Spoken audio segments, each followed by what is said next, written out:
A major development in the Sean Combs criminal case. The defense accuses the government of trying to introduce brand new evidence that they say will not only severely prejudice Combs, but this could potentially delay this whole trial. Welcome to Sidebar, presented by Law&Crime.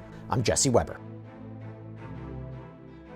Okay, we have a major issue leading up to Sean Combs' racketeering, sex trafficking, prostitution trial scheduled to begin May 5th. Actually, it is so significant that not only could it change the course of this whole case, but I wonder if we're dealing with a situation that could actually delay this trial. So if you've been following our coverage here on Sidebar, you know there has been a whole lot of back and forth between Combs' defense counsel and prosecutors about who's going to testify at this upcoming trial, particularly the alleged victims, and when the prosecutors have to disclose the identities of these individuals. Well, it is that issue that has now raised up again, and this is a monumental potential problem. I'm going to start with one of the defense's filings from yesterday, and I want you to listen to this explosive opening paragraph. Quote, "After months of refusing to disclose the identity of alleged victims and just 60 days before trial, the government suddenly announced that it intended to shore up its case with evidence of redacted, uncharged, and uncorroborated crimes, including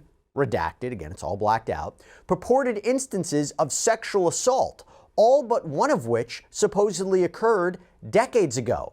These incendiary allegations are substantially more serious than the charged offenses, and if admitted, would make it impossible for Mr. Combs to receive a fair trial." Wow.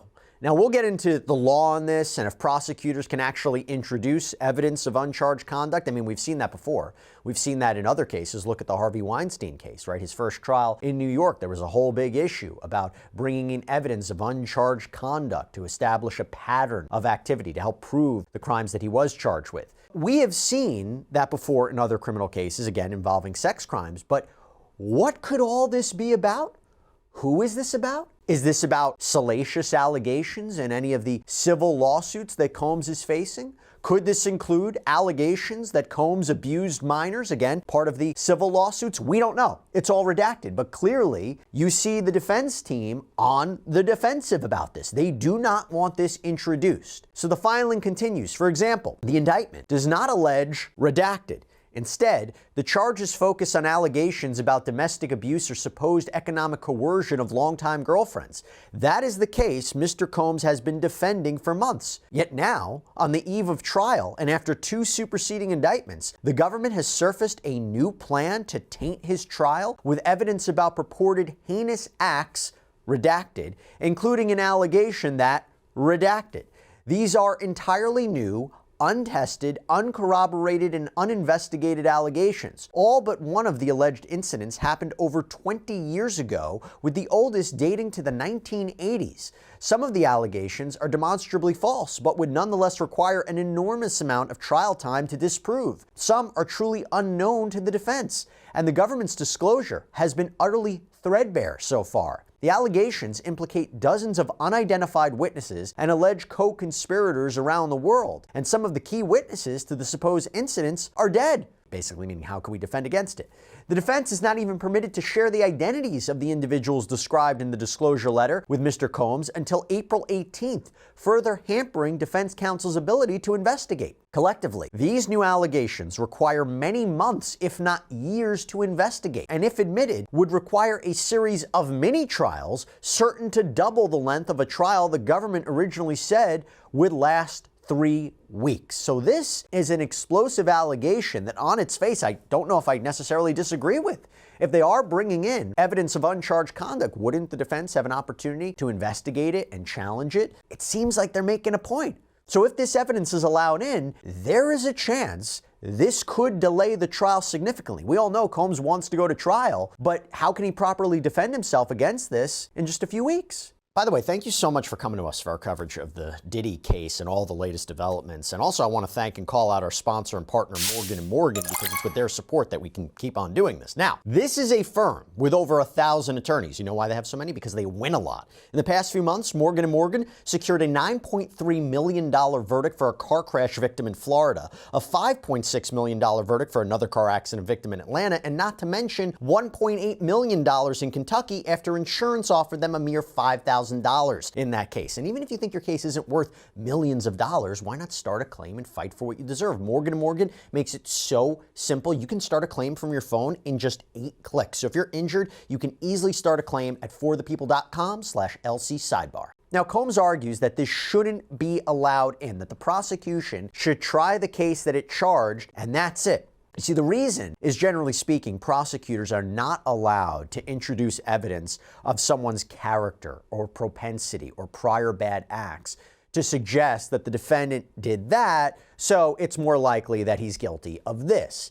And Combs argues that this evidence is not allowed under the federal rules of evidence, and I'll get into each one of the rules. So first up, Combs argues that this evidence shouldn't be allowed under Rule 413 of the Rules of Evidence. Now, Rule 413 states that in a criminal case in which a defendant is accused of a sexual assault, the court may admit evidence that the defendant committed any other sexual assault. The evidence may be considered on any matter to which it is relevant. But Combs argues he's not charged with sexual assault as an individual crime. And to support that argument, he goes into the language of the rule, prior court decisions, principles on how to interpret the rule, legislative history of the rule. I'm not going to bore you with all that, but the bottom line is he's not charged with sexual assault, and Rule 413, he claims, only applies specifically to sexual assault crimes. Then we move on to another argument from Sean Combs, where that the evidence shouldn't be admissible under Rule 404B, that it shouldn't be admitted under that either. So Rule 404B allows evidence of other crimes, other wrongs, other acts. It is used to prove motive.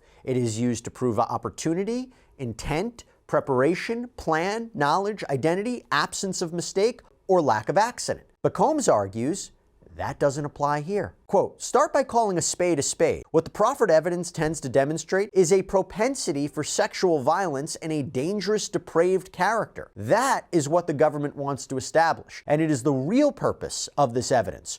Rule 404 does not allow the admission of evidence to prove character and propensity.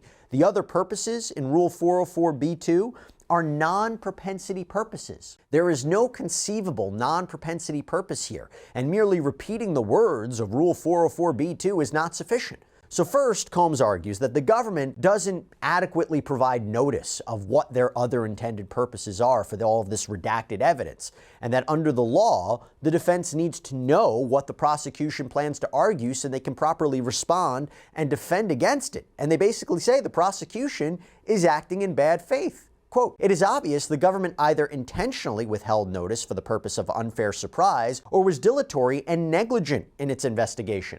The government knows it is impossible to investigate these allegations in 60 days since the beginning of the case. The defense has been asking the government to identify alleged victims precisely so that Mr. Combs can investigate and prepare his defense. The government did not identify any of the individuals in its notice until 10:31 p.m. on March 17, 2025, after the court ordered such disclosure." But Combs doesn't just argue that the prosecution failed in the notice department, but they also argue there's no non-propensity purpose for introducing this evidence.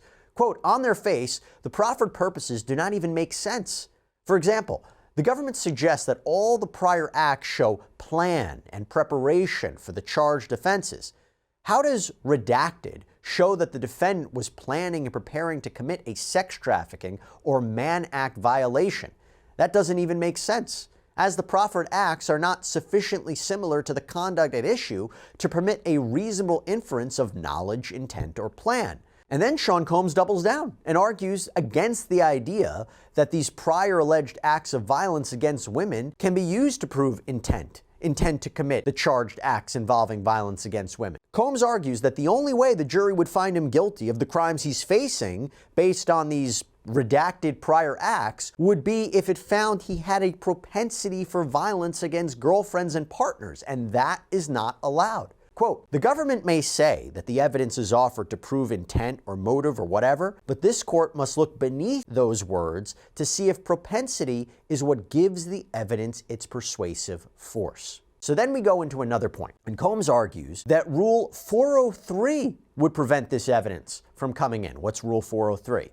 So the court may prevent evidence from coming into trial if its probative value, meaning its strength in proving something, its value, if its probative value is substantially outweighed by a danger of unfairly prejudicing the jury, confusing the issues, misleading the jury, undue delay, wasting time, or needlessly presenting cumulative or repetitive evidence. So here, Combs argues, the evidence has little probative value, especially since alleged prior bad acts that didn't result in a conviction, they have to be treated with caution, according to Combs. He argues that these are weak allegations and there is a reason to doubt them. That the government, according to him, has provided no discovery on them, has not investigated the allegations, and Combs claims that the alleged sexual assaults are not even similar to the crimes that he's charged with, again showing they have little probative value. Then Combs argues that this evidence raises a substantial danger of unfairly prejudicing the jury, that these uncharged acts, these redacted allegations, will prejudice him so that the jury will feel the need to engage in preventive conviction even if he's innocent of the sex trafficking and racketeering charges, that they feel they have to do something. And really, Combs argues if this is the stuff that comes in and the jury will see it, they'll see him just as a bad guy who deserves punishment, particularly given the inflammatory nature and content of these allegations. Now, all of these uncharged acts, again, are redacted, so we have no idea what it is, but based on Combs' arguments, he alleges that it's all very different from what he's currently charged with. So with all that in mind, Combs' counsel explains that the evidence shouldn't be admitted, or at the very least a hearing is necessary before the evidence is admitted, because the government has not explained what it has, how it's going to prove these uncharged acts happened, and so forth. But then we move into the government's response, and they say as following, quote, "Since his arrest, the government has insisted that every victim in this case consented to every sex act the government has identified. Having made plain his intention to argue at trial that he believed every alleged coercive sex act was consensual, the defendant has put his knowledge and intent squarely at issue. To resolve that dispute, the jury is entitled to hear the testimony of redacted. That testimony powerfully establishes that the defendant made no mistake when he coerced other victims into unwanted sex. It proves that the defendant intended to take the sexual gratification he wanted regardless of consent. So the government argues that the alleged sexual assaults of redacted, that it is admissible to help prove the criminal enterprise under the racketeering charge, because the idea is that this enterprise, this criminal enterprise, was set up to fulfill Combs' sexual desires, that the testimony of these alleged victims of uncharged acts shows intent under Rule 404b2, that he intended to coerce the victims in this criminal case into unwanted sexual activity, that this is a non-propensity purpose. Quote, "Given the graphic testimony that the statutory victims will collectively give about years' worth of beatings, drug-fueled coercive sex marathons, and multiple rapes," these are the people who will testify as part of the criminal charges, "the non-statutory victims' testimony," meaning the people who would testify as to this uncharged conduct, "will be no more inflammatory than the evidence that the jury will already have before it at this trial. Accordingly, the highly probative proffered testimony is not unduly prejudicial under Rule 403, which we discussed before." So let's actually get into that. The government says that this evidence that it wants to introduce is admissible under Rule 413, which we discussed before, the idea that in sexual assault cases, other acts of sexual assault can be admitted. Now, the government, not surprisingly, disagrees with Combs' characterization that he isn't accused of sexual assault in this criminal case, so the rule doesn't apply. The government responds and claims the commercial sex acts as part of the transportation to engage in prostitution charge he's facing and the underlying sex trafficking allegations in the racketeering charge he's facing and the forced labor allegations, they all contain multiple sexual assaults. That's what this is about. You don't have to be charged with sexual assault. He's been accused of sexual assault as part of this criminal case. Next, the government argues that this evidence is also admissible under Rule 404b. Again, the evidence of other crimes, wrongs, bad acts to prove something other than propensity. Again, intent, motive, knowledge, absence of mistake. So namely, they make the argument that Combs had the intent to sex traffic these victims in his current criminal case and coerce all 4 of these victims to engage in forced labor. And that is especially true because their argument is Combs is going to argue at trial that all the victims consented to sexual activity. Again, this uncharged act, this alleged prior bad act, that is used to prove he knew that his victims didn't consent, that he intended to sexually gratify himself regardless of consent, and there was no mistake when engaging in non-consensual sex acts. In other words, it is evidence we need to prove our underlying crimes in the indictment. Quote, the defendant's history of refusing to take no for an answer and intentionally seeking to gratify his own sexual desires, regardless of consent,